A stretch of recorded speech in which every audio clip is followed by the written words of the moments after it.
Hello po ulit sa inyong lahat. Mag-video po tayo ngayon dito sa backyard. I-invade natin yung backyard ni BSK. Papakita ko sa inyo yung mga tanim niya. Ampalaya, upo, tsaka kalabasa. Tapos meron ding mga grapes, may sili. Yan, pakita ko sa inyo. So dito tayo simulan natin sa sa sili. Ayan.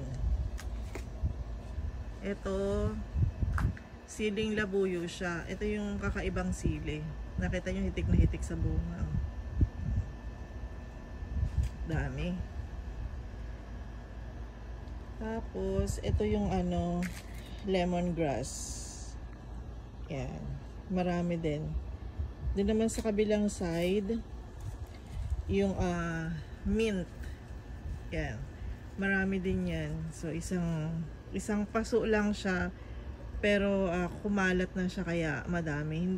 Actually hindi rin naman namin nagagamit yan pero sabi nila maganda daw yan, mint. Di ko alam kung pang alis ba ng lamok or something. Hindi, yung rosemary yata yun. So ayan yung tanglad,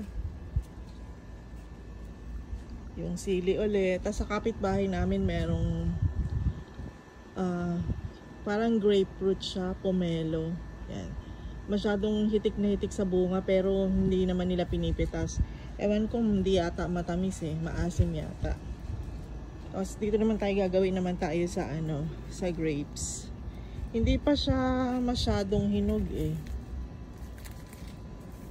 Nag-i-start pa lang mamunga pero hitik na. Ayan. Ang dami niyang bunga. Malapit na, may hinog na ba? So, saan? Oh, may hinog na pala. Ayun. Ito yung ginagawang wine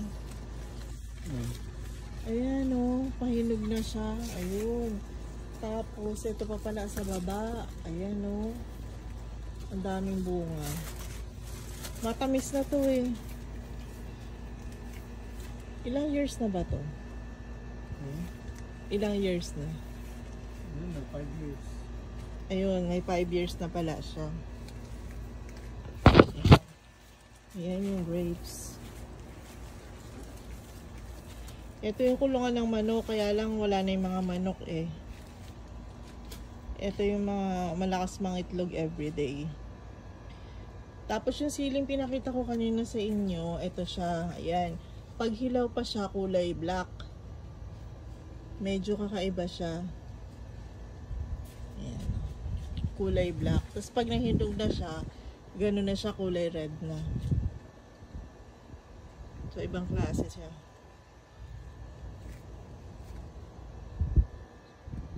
Sili yata yan ng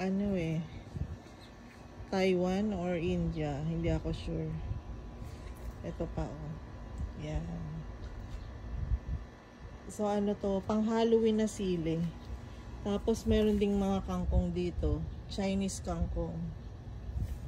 Yung maninipis lang yung dahon niya na pahaba. Tapos ito yung mga ampalaya. Maraming bunga yung ampalaya Ayan. Pasok tayo. Tanggalin ko muna sa pagkaka-charge.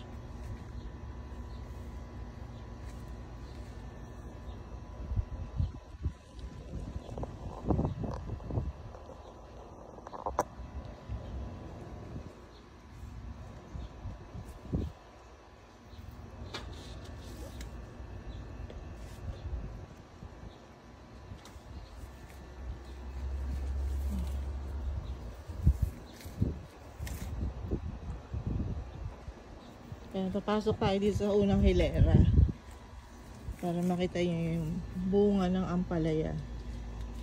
Maraming bunga Ayan. Ito yung sa unang hilera niya.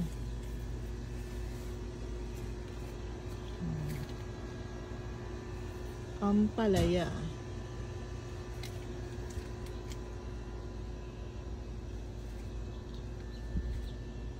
Yun yung mga bunga niya.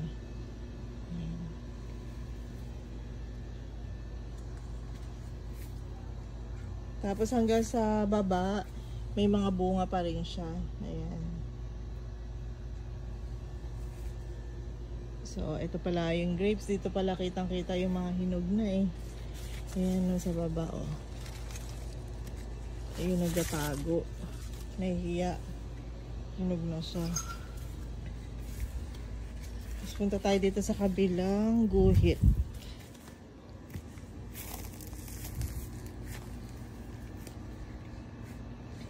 Ito dito yung may malaking ampalaya eh. Pero gagawin daw binhi. So, ayan. Ayan o. Ang laking ampalaya. Tapos may isa pang mataba. Susukatin natin. Ayan.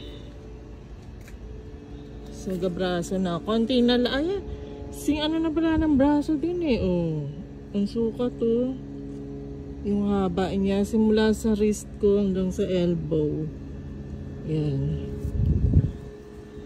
So, ang daming bunga. Oh.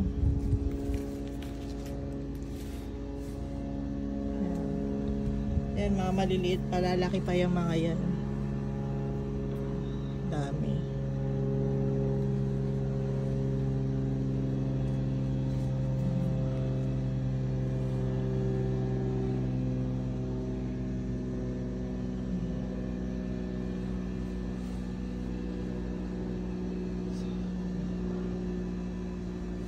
Daming bunga sa baba.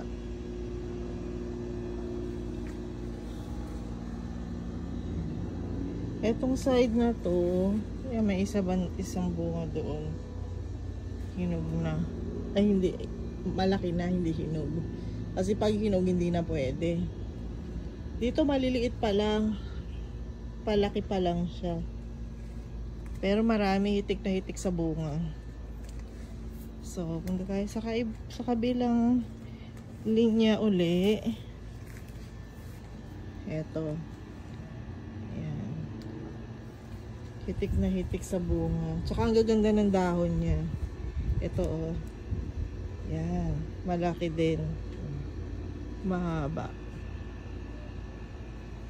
Tsaka nakakatuwa kasi ang lulusog niya.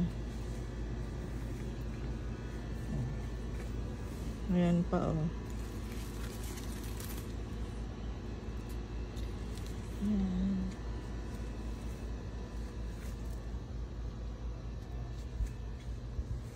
Hindi mo kukunin yun nandito sa dulo. Parang hinog na. Ayun oh. So, lipat ulit tayo sa kabilang line. Ayan, madami din. Ito pa oh. Ayan oh. Ayan, hitik na hitik sa bunga.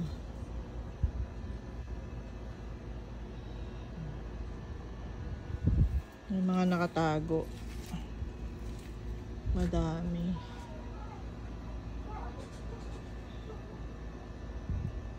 Tapos, dito naman sa right side ko, ito yung mga upo, tsaka kalabasa. So, bali magkatabi na sila. So, yun, pag nag-crossbreed siya, siguro ang mahaba siyang upo pero ang skin niya ganito sa kalabasa. Ayan, ang kalabasa. Marami na rin bunga yung kalabasa. Ayun o, maliliit, dalawa. Palaki pa lang. Ito yung isa ng malaki, tapos ito pa yung isa. Ito. Marami siyang bunga. Ito. Kaya lang yung upo wala pa. Hindi pa siya nabubunga. Ah, may nakita ako. Kaya lang daw kasi kinakain, hindi kagaya nito oh. Kinain. So, kung hindi squirrel lang kumain yan o possum. Ito. Ayan o yung upo. Babying upo. So, kailangan matuluyan para mamunga. Tapos kalabasa, ang dami o. Mga sumisibol. Ang dami niyang bulaklak. Oh, may isa pa dito sa taas na nakita ko. Ayan, upo yan. So, pagka natuloy yan, dalawa na yung upo. Tapos, ayan o, yung ano, kalabasa. Babing kalabasa. Saan pa ba yung... Ah, ito pa. Meron pa ako nakita isang upo. Ito. Ayan. Ayan o. Ayan, upo.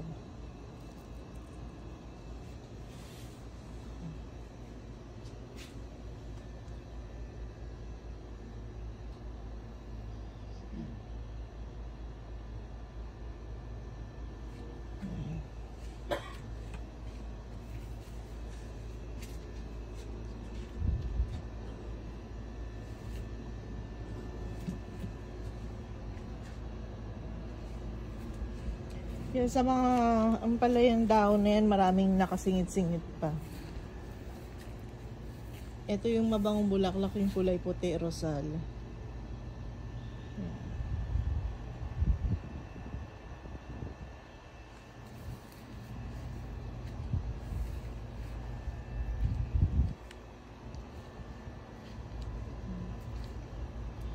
Yan, ikot ko na lang po, tapos i-end ko na tong video ko. Para mapanood nyo na. Ito yung paborito ko dito eh. Yung sili na yan.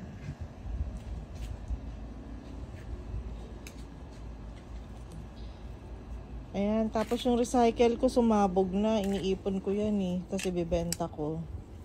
Sumabog na. So sa day off siguro, sa Monday, bibenta ko na yan. Aayusin ko na siya. Ayan. Sumabog na. Tapos dun sa sulok, merong ito yan. Yung medyo mataas na yan. Anong tawag na dito? Bay leaves. Ayun, bay leaves. Sa Tagalog, anong tawag doon? Laurel. Ayun, yung tawag sa Pilipinas, laurel, bay leaves. Tapos yung maliit na yun, luya ba yan? O ano?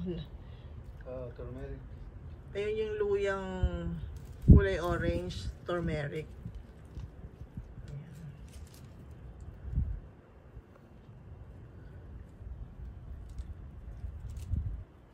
Ayun sa kapitbahay, meron silang ano. Ayan, daon ng saging. Actually, meron din sila dating ano eh. Apple dyan sa side na yan, kaya lang pinatay nila.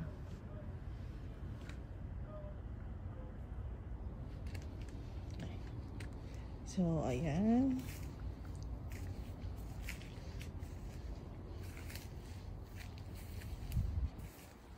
So, okay po, hanggang dito na lang ang video ko.